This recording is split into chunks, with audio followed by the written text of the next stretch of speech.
We have a couple of things to discuss here in today's video about T-Mobile, so I want to get things going first by saying thanks for watching our videos. Like, share, and subscribe, and turn on the bell notifications icon so you never miss an upload from the SMT.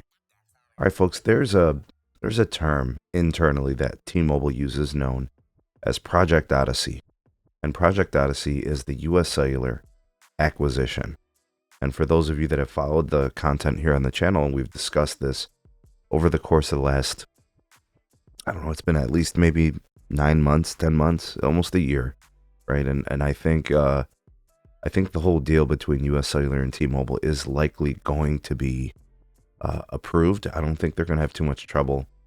U.S. Cellular doesn't seem long for the mobile industry. What the parent company TDS decides to do in home broadband and wireline and fixed wireless is something completely different.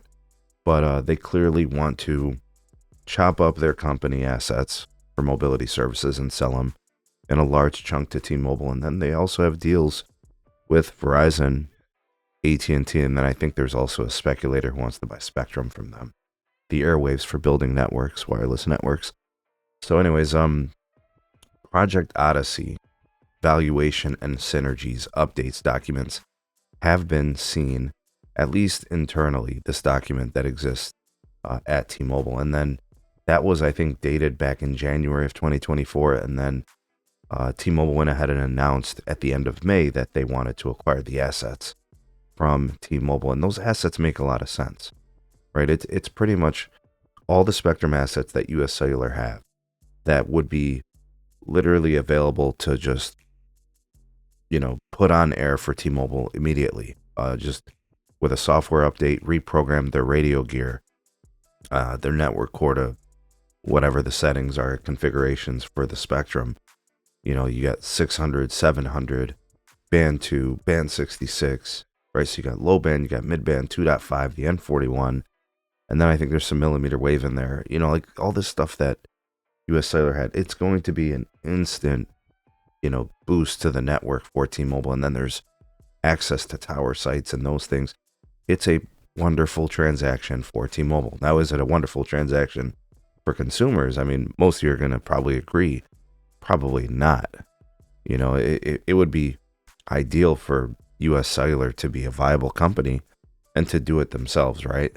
But they've clearly soured on the industry and they just want to get out, right? Anyways, I think there's a lot of things from the merger with Sprint that T-Mobile learned, mastered, figured things out. By the way, they did a really good job of integrating the networks before.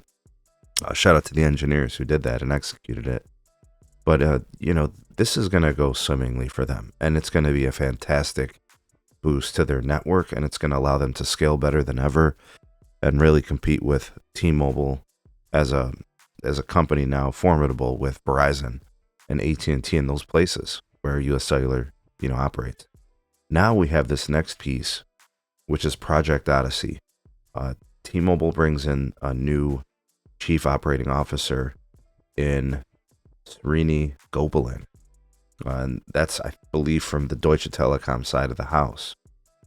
And he's going to come in and basically be a big part of running the company while Mike Seaver kind of develops the next phase of the company, which we believe is going to be some combination of additional mergers, acquisitions, and possibly a larger branding digital distribution company, right? Something that T-Mobile's invested in over the last several years. And they want to be the biggest digital marketing company in the world. And you could do that when you generate, billions in free cash flow and billions in revenue in your core business. And you can expand your business kind of like new arms and such. So I think these code names and I think the direction that, T-Mobile is going, there's going to come a point where mobility for them is just a business that just hums along, right? They're reducing retail operations. They've moved towards the app. They're doing everything digital, right? That simplifies the whole process.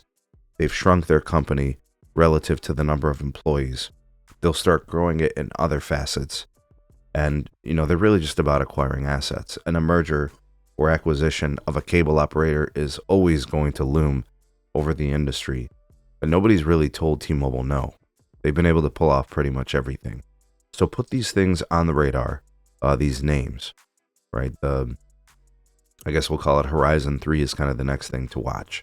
And now with a new leader within the company, I think it kind of puts into position the potential changes that could come in the future for T-Mobile. What do you guys think T-Mobile's going to be in the next few years? I think they're going to be a slightly different company. Obviously, they're going to be a bigger company, and they're going to have some new moving parts. But what say you? What are your thoughts and opinions on this? You think they'll be distracted? It's going to kind of ruin the momentum from T-Mobile, or you think they'll take it all in stride and they'll be better for it? Your thoughts and opinions are welcome down below. Like, share, and subscribe, and we'll see you guys on the next video.